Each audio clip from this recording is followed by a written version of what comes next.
But the concepts and tactics and strategies of fighting have to be universal, because the person, man, the living being, the creating individual is far more important than any style or system.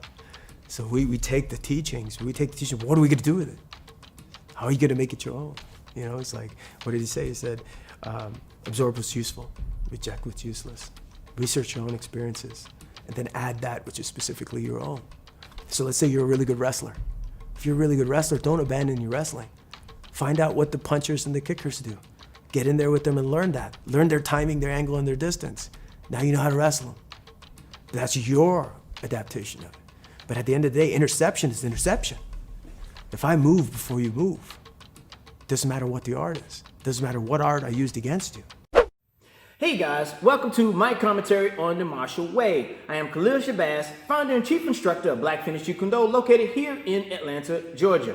Here we have Sifu Harinder Singh, founder of Jeet Kune Do Athletic Association, and incidentally, my teacher, my instructor, my Sifu, talking about adaptability.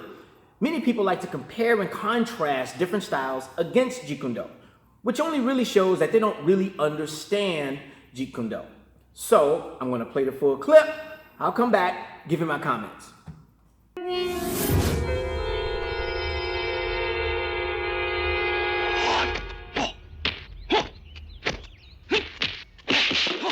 So in the evolution of an art, combat is a truth, right? There's this truth. And so what goes around comes back around.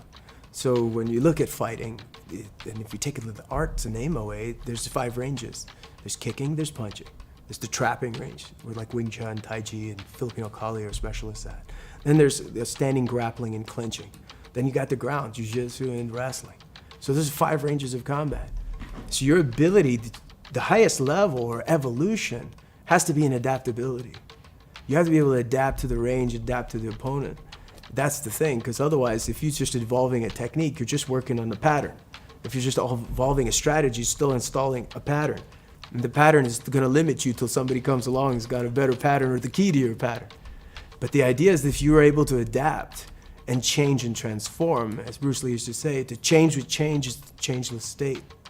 And that's the thing, and I think everybody that's working in Jeet Kune Do is finding that for themselves, and they're contributing that for themselves and making the art grow.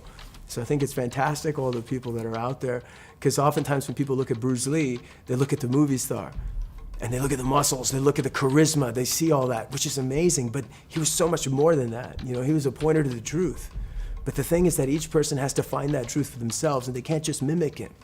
Next thing, they can't be limited by saying, oh, Bruce Lee was so amazing, he's up here and deify him.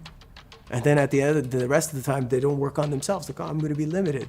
As a matter of fact, the art says having no way is way, having no limit is limit. But if you already start with the limit, it's going against it. So I think everybody, in their own unique ways, finding their limits and finding their way. But the concepts and tactics and strategies of fighting have to be universal. Because the person, man, the living being, the creating individual is far more important than any style or system. So we take the teachings, what are we gonna do with it? How are you gonna make it your own? You know, it's like, what did he say? He said, absorb what's useful, reject what's useless. Research your own experiences, and then add that which is specifically your own. So let's say you're a really good wrestler. If you're a really good wrestler, don't abandon your wrestling. Find out what the punchers and the kickers do. Get in there with them and learn that. Learn their timing, their angle, and their distance. Now you know how to wrestle them. That's your adaptation of it. But at the end of the day, interception is interception. If I move before you move, doesn't matter what the art is. Doesn't matter what art I used against you. Bruce Lee said that the best fighter was not a boxer, karate, or judo man. The best fighter is someone who can adapt to any style. He kicks good for a boxer. He throws good for a karate man. He punches good for a judo man. People like to make comments comparing different arts against Jeet Kune Do. I'll post a demonstration video on social media, and maybe 1 out of 5 videos that I post, I'll get the obligatory, that wouldn't work against me. I'm a so-and-so guy. I practice this. I practice that. You know, you could never do that to me. That wouldn't work in real life. You know the type.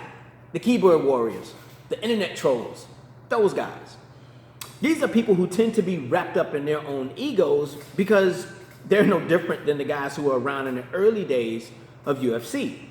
For those of you who don't know, early days of UFC, they actually had art versus art. That's how the matches were set up. Now, I mention that because the UFC has evolved, and surely by coincidence, it's given birth to what we now know as mixed martial arts.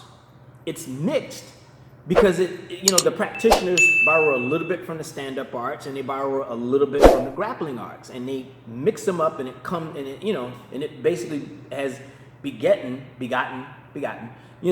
basically born its own art, right? This is just history repeating itself, right? Bruce Lee did this in the 60s. He took a scientific approach to combat, whereas everyone at that time was taking a traditional approach to combat, right? It was all about standing up for your culture, meaning your culture supposedly had the best art. So to go outside of your culture was taken as a slap in the face. So mixing arts and all that kind of a thing was frowned upon.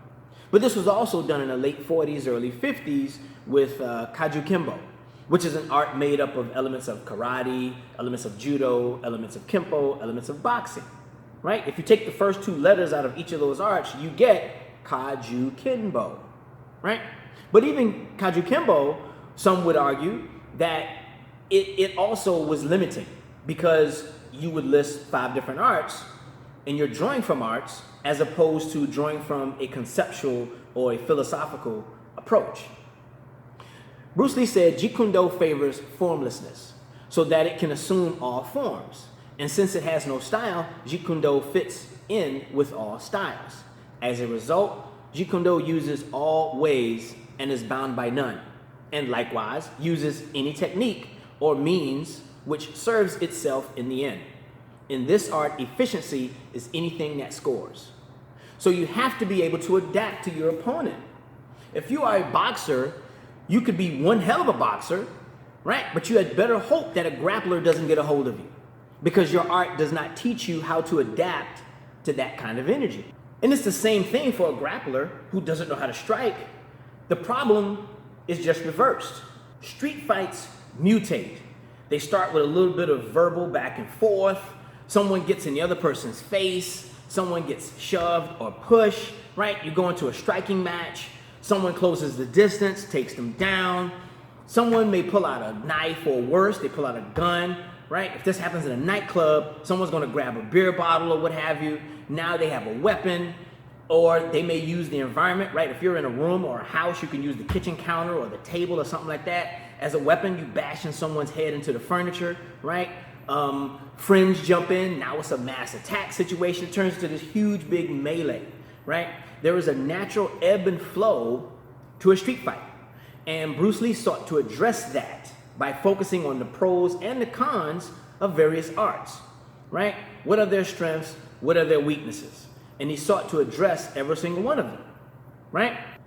And in studying his findings, and then, of course, doing our own research and adding what is uniquely our own, right? We are able to better adapt to our opponent, regardless of the art that they have, right? As Sifu Singh says, if I intercept you, the art that I use or the art that you use is totally irrelevant. It doesn't matter.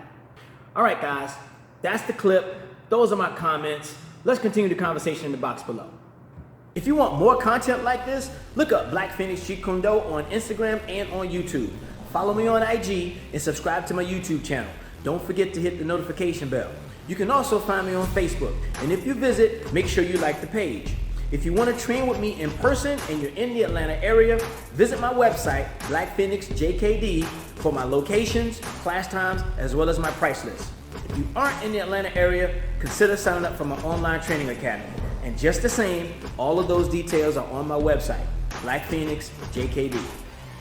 Lastly, if you have any questions, concerns, or considerations, you can private message me via any of those social media platforms, but you can also send me an email directly from my website. I want to thank you for tuning in. It's KShabazz for Black Phoenix Jeet Kune Do, and I will see you in class.